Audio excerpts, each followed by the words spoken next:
in paradiso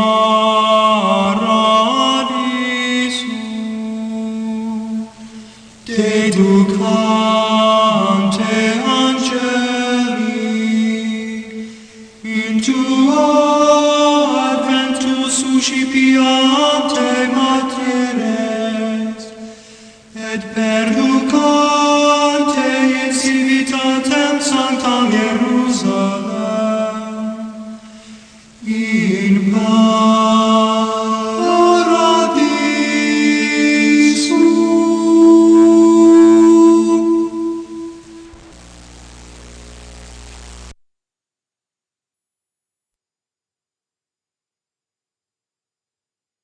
나의 힘이신 여호와여, 내가 주를 사랑하나이다. 여호와는 나의 반석이시요 나의 요새시요 나를 건지시는 이시요 나의 하나님이시요 내가 그 안에 피할 나의 바위시요 나의 방패시요 나의 구원의 뿌리시요 나의 산성이시로다. 내가 찬송 받으실 여호와께 아뢰리니 내 원수들에게서 구원을 얻으리로다.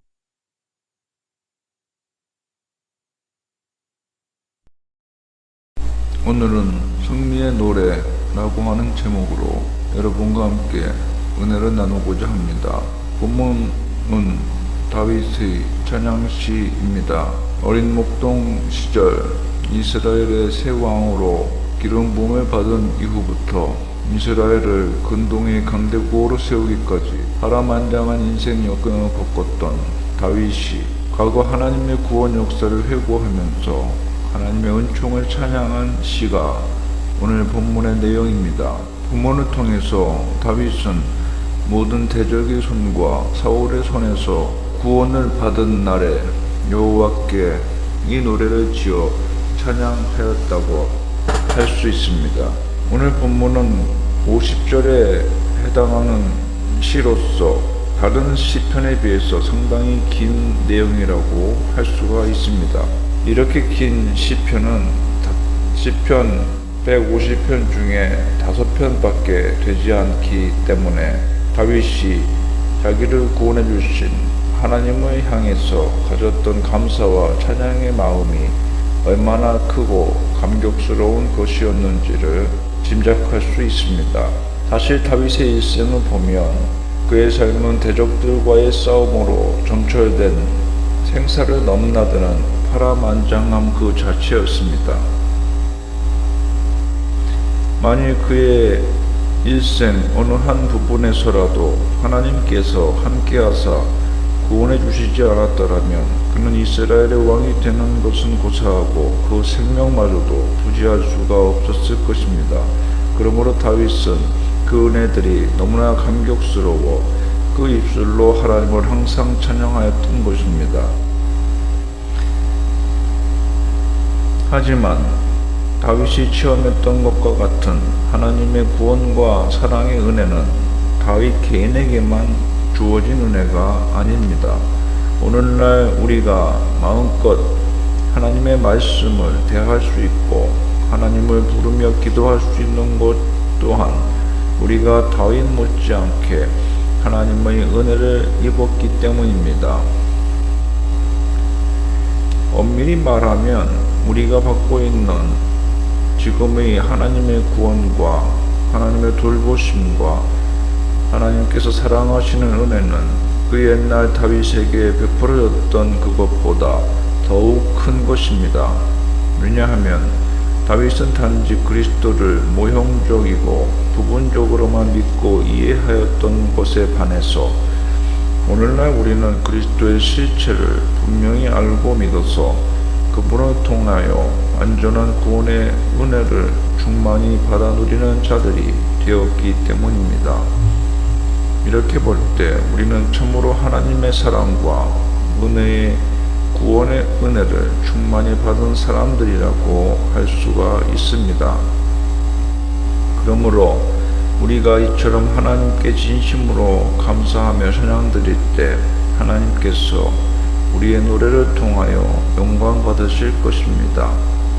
그리고 이 같은 찬양의 삶을 살아갈 때 우리 역시 하나님이 베푸시는 더 크고 아름다운 은혜를 체험하게 될 것입니다.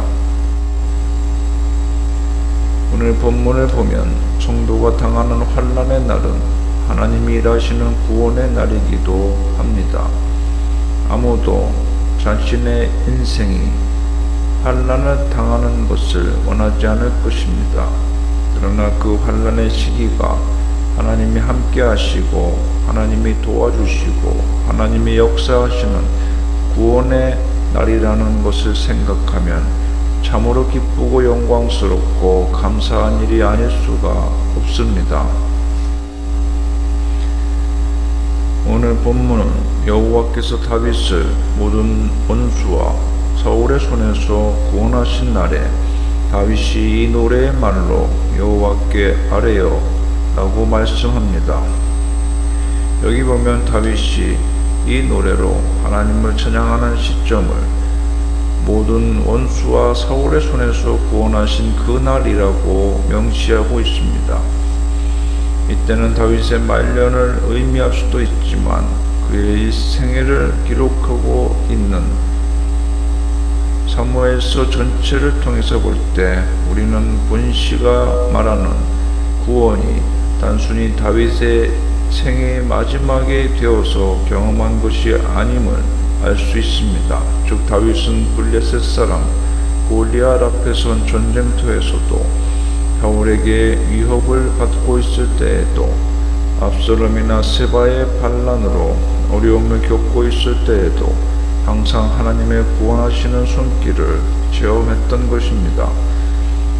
이런 모든 경험들을 통해서 다윗은 자기가 겪고 있는 구원의 날이 동시에 하나님이 일하시는 구원의 날이라는 것을 체험했던 것입니다. 이것도 다윗만의 경험은 아닙니다. 이는 신구약 성도들 모두의 경험과 고백이면서 지금 우리들 자신의 경험이기도 합니다.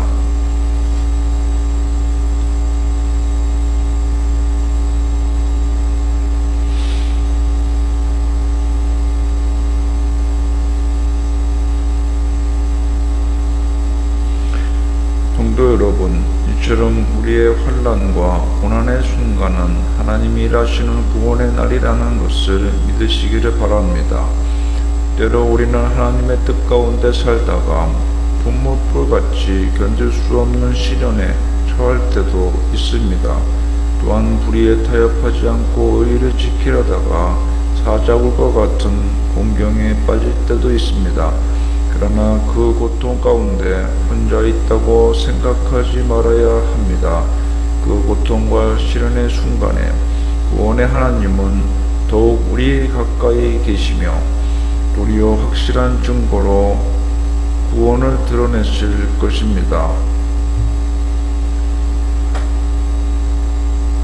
부디 사실을 믿음으로 어떤 어려움에도 굴하지 않으며 자신의 주변 환경에 동화되거나 불의에 타협하지 않고 하나님의 정의와 진리, 그분의 구원하심을 세상 가운데 드러내는 성도들이 다 되시기를 바랍니다.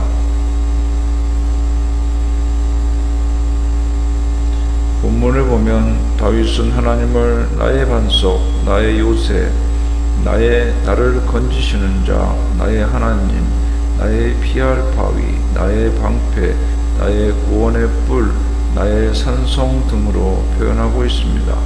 이는 다윗이 파란만장한 고난의 세월을 겪으면서 체험했던 하나님의 도우심과 구원의 은혜를 비유로서 노래한 것들입니다. 다윗은 하나님의 도우심과 구원의 은혜를 체험하면서 자신과 하나님과의 관계를 더욱더 확고하게 인식하게 되었고, 그래서 오늘 말씀에서 보는 것처럼 자기와 하나님과의 관계를 나의 혹은 나를 이라는 의미의 1인칭으로 표현하고 있는 것을 볼 수 있습니다. 다윗은 여기서 이 말을 무려 9회나 반복하여 사용하므로 하나님이 곧 자신의 하나님이 되심을 매우 강조하고 있습니다. 물론 하나님은 다윗 개인만의 하나님일 수가 없습니다. 그러나 다윗이 이처럼 말한 것은 그가 하나님과 얼마나 친밀한 교제를 가지고 그분을 의지하였는가를 깨닫게 해줍니다. 그런데 이런 고백도 우리 성도들에게 있어서 마찬가지입니다. 이것이 바로 우리가 세상 사람들과 다른 점입니다. 우리는 하나님을 믿되 그분은 어떤 다른 사람들의 하나님이 아닌 바로 나 자신의 하나님이시요 나의 구원자이심을 언제나 확신하고 있어야 합니다. 우리가 하나님은 나의 하나님이요 나의 구원자로 고백하는 행위는 우리의 신앙의 기초요 기본입니다. 왜냐하면 우리가 그리스도를 믿고 하나님의 구원의 은총을 입은 것은 그리스도를 어떤 다른 사람의 그리스도가 아닌 바로 나의 구주로 영접한 결과이기 때문입니다. 물론 그리스도도 그를 믿는 모든 자의 구주가 되십니다. 그러나 그 모든 사람들은 실은 그리스도와의 1대1의 인격적인 만남 속에서 그분을 자기의 하나님, 자기의 구주로 고백하는 데서부터 신앙의 기초가 세워지는 것입니다. 마찬가지로 우리가 세상을 살아감에 있어서도 하나님은 나의 하나님으로 고백하고 믿고 의지하는 자세를 잊지 않을 때 하나님은 나의 하나님이 되사 인격적이고 자상한 도움과 구원의 은총을 성도들 각 사람들의 구체적인 삶의 현장에서 베풀어 주실 것입니다. 그러므로 사랑하는 성도 여러분, 나의 주 나의 하나님이라는 이 고백에는 이 세상 만물의 창조자이시며 구원자이신 하나님이 그 어떤 사람의 하나님이기에 앞서서 바로 나의 하나님이시오 나의 구원자가 되어 주심으로써 항상 나를 지켜주실 것이라는 놀랍고 감격적인 진리가 담겨져 있습니다. 세상 앞에 초라하고 약한 우리가 이 세상을 두려워하지 않고 헤쳐나갈 수 있는 것도 바로 하나님을 나의 하나님으로 고백하는 믿음이 있기 때문입니다. 그러므로 성도 여러분, 이제라도 하나님을 나의 하나님, 나의 구원자로 고백하시기를 바랍니다. 진정 하나님을 나의 하나님으로 모신 성도들에게 영원히 변치 않으시며 모든 것에 풍성하신 우리 하나님은 이 풍파많은 세상에서 우리를 든든히 세우시고 그 모든 환난과 역경을 이겨나갈 힘이 되어 주실 것입니다. 오늘 본문 1절과 2절에서 우리는 다윗이 하나님을 묘사하는 내용을 통해서 한 가지 또 중요한 사실을 발견할 수 있습니다. 그것은 하나님이 모든 것을 통해서 다윗 자신을 보호해 주셨다는 것과 하나님이 다윗에게 있어서 피난처 그 자체였다는 사실입니다. 우리는 다윗이 얼마나 심한 고난과 장애물을 통과해서 왕이 되었었는지를 알고 있습니다. 왕이 되기 전까지 그는 사울에 의해 쫓기는 도망자 신분으로 우수한 사망의 위험과 두려움 가운데 살아왔습니다. 왕이 된 이후에도 분열과 전쟁 등의 시련을 겪다가 나라를 겨우 통일하였고 그 와중에도 요압을 대표로 하는 신하들의 권력 다툼과 그로 인해 죽고 죽이는 참상을 겪어야 하였습니다. 뿐만 아니라 그 후 그는 자기 범죄로 인해 온갖 수모와 수치를 당했으며 심지어 자기 몸으로 낳은 아들의 반역을 피해서 도주하는 시련을 겪기도 하였습니다. 만일 이런 모든 일 가운데 하나님이 계시지 않았더라면 다윗이 무엇이 될 수가 있었겠습니까? 아마도 우리 기억에 존재할 수조차도 없는 이익의 목동으로 살다가 생을 마쳤든지 조금 인기를 누리다가 왕인 사울의 시기를 받아 그에게 처형되었든지 왕이 되어서도 온갖 위기와 시련 속에서 자기 왕자를 지키는 데 급급한 초라하고 불안한 인생을 살다가 생을 끝냈을 것이 분명합니다. 그러나 그는 이스라엘 모든 왕 중에 가장 위대한 왕이 되었고 모든 것에 부족함 없는 풍족한 인생을 살아왔으며 성경 전체를 통틀어 우리 앞에 가장 든든히 서 있는 믿음의 용사였습니다. 이렇게 다윗이 흔들림 없이 살아갈 수 있었던 이유는 오늘 말씀에서 그 자신이 고백하는 것처럼 하나님이 그의 반석이 되셨기 때문입니다. 그가 모든 위기와 환난을 겪으면서도 안전할 수 있었던 것은 하나님이 그의 요새와 피할 바위, 방패와 산성이 되셨기 때문입니다. 결국 하나님께서 그 모든 환난 가운데서 다윗을 건지셨고 안전하고 완전하게 보호하신 것입니다.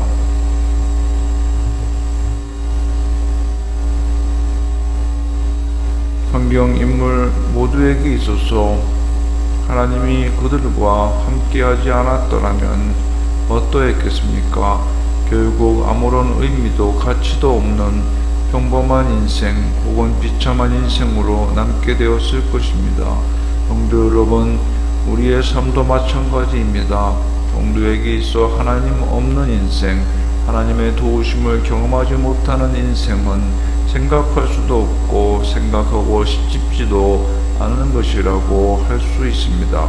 왜냐하면 우리 모든 성도들의 삶의 의미와 목표가 우리 주님 그분께 있기 때문입니다. 그러므로 이 시간 다시금 우리가 잊지 말아야 할 참된 삶의 의미이며 목표 그 자체이신 예수 그리스도를 여러분의 심령에 더욱 깊숙이 새길 수 있기를 바랍니다. 그분으로 인하여 우리의 삶과 생명이 더욱 아름답게 또 풍성하게 하게 귀한 모습으로 세워지기를 기원합니다. 본문 3절에서는 다윗은 자기 원수들에게서 구원을 얻기 위하여 여호와께 아뢰겠다고 노래하고 있습니다. 다윗은 원수들의 추적과 살해 위협에 직접적으로 대응하지 않았습니다. 그는 사울이 자신을 죽이려 혈안이 되어 쫓아다닐 때 그를 죽일 수 있는 두 번의 기회가 찾아왔음에도 불구하고 원수 사울 왕을 직접 해하지 않았습니다. 그 까닭은 우선 왕은 타락하고 변절한 신앙인이었지만 그래도 기름 부음 받은 주의 종이었기 때문이었습니다. 그러나 다윗이 사울을 스스로 해하지 않은 근본적인 이유는 모든 인간의 생사화복은 하나님의 손에 들려 있는 것이므로 결국 원수가 망하는 것도 하나님 손에 달려 있다는 것을 알았기 때문입니다. 그래서 다윗은 언제나 하나님과의 관계성에 인생의 초점을 맞추고 살아왔습니다. 즉 하나님과의 관계가 나쁘다면 하나님께서 자신의 원수를 처리해 주실 이유가 없는 것이고, 만약 하나님과의 관계가 아주 좋다면 하나님께서 자신의 원수를 친히 처리해 주실 것이라고 그는 믿었던 것입니다. 성도가 원수를 대할 때 신경 써야 할 신앙의 원리가 이것입니다. 문제의 핵심은 원수가 아니라 성도와 하나님과의 관계에 있다는 것입니다. 하나님께서 원수를 주신 이유는 우리를 기도하게 만들고 훈련을 통하여 영적으로 성숙하게 하기 위함입니다. 따라서 하나님과의 더 나은 관계성만 이루어진다면 결국 원수는 마치 바람에 날리는 먼지처럼 사라질 것입니다. 그러므로 성도는 원수를 만났을 때 두려워하거나 당황하지 말고 직접적으로 원수를 해하거나 악으로 갚지 말아야 합니다. 그들과 맞붙어 싸워봤자 우리의 힘과 에너지만 소모될 뿐 결국 문제 해결에는 아무 도움도 되지 않습니다. 도리어 나를 돌아보아 하나님과의 관계에서 무엇이 어긋나 있지는 않은지 심사숙고해야 합니다. 그리고 그것을 알게 되었다면 자신의 잘못된 점을 고치고 더욱더 그리스도의 장성한 분량에 이르도록 노력해야 할 것입니다. 바로 이것이 원수를 만난 성도의 태도입니다.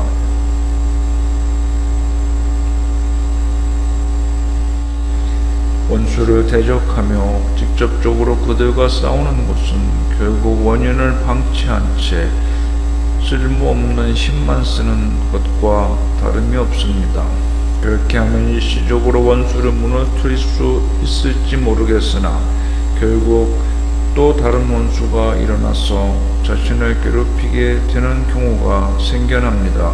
그러므로 성도는 문제가 생겼을 때 원수를 직접 대적하여 악을 악으로 갚을 것이 아니라 과연 하나님과의 관계에서 무엇이 잘못되었는지를 생각하고 그 관계성을 회복할 수 있도록 노력해야 합니다.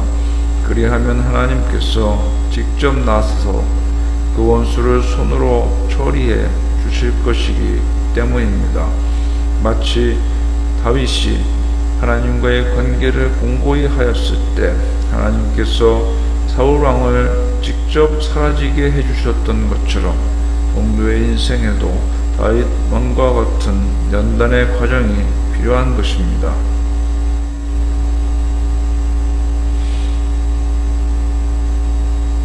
마지막으로 확신에 찬 기도가 확신한 응답을 가져옵니다.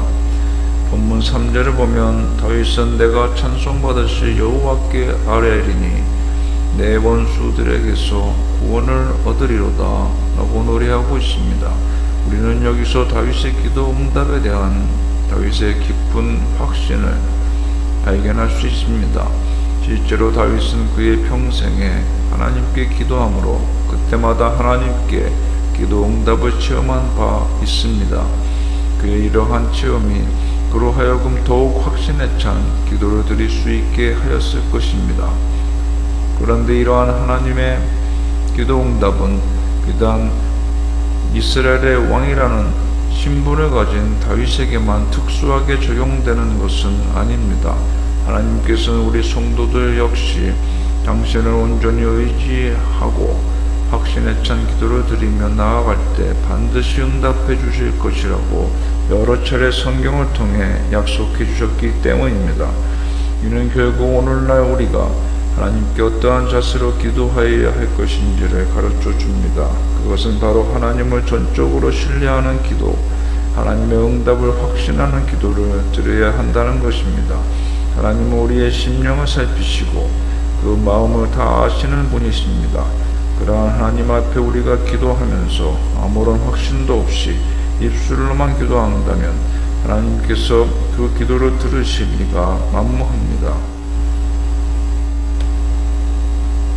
그러므로 지금 여러분에게 무엇인가 하나님 앞에 기도하여야 할 바가 있다면 간절히 구하고 의심을 버리고 믿음으로 기도하여야 하겠습니다. 응답받는 기도의 비결은 다른 데 있지 않습니다.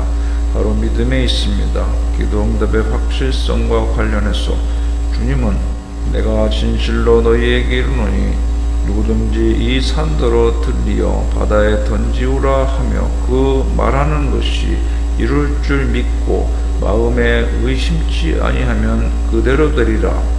그러므로 내가 너희에게 말하노니 무엇이든지 기도하고 구하는 것은 받은 줄로 믿으라.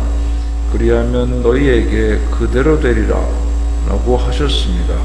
하나님은 당신의 백성들이 당신을 믿기를 이처럼 원하고 계십니다.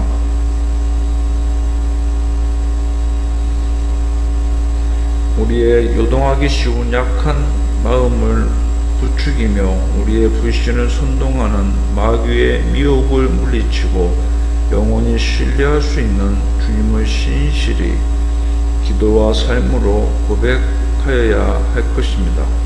그러므로 성도 여러분, 부디 믿음으로 기도하면서 살아계신 하나님의 응답과 능력을 체험하시기를 바랍니다. 그리할 때 우리는 보이지 않지만 부인할 수 없는 하나님의 살아계심과 능력을 더욱 생생하게 체험할 수 있을 것이며 하나님이 주시는 확실한 기도 응답을 통해서 더욱 풍성한 삶을 살 수가 있을 것입니다. 기도합시다. 하나님, 파란만장한 인생을 하나님을 향한 믿음과 간절한 기도를 통하여서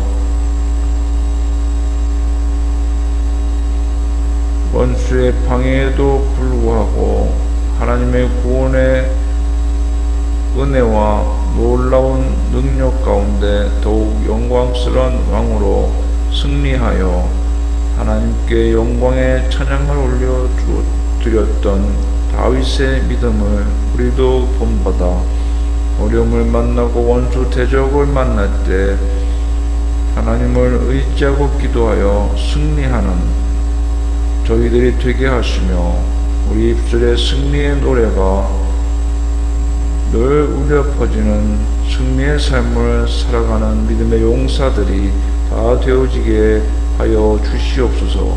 예수님의 이름으로 기도하옵나이다.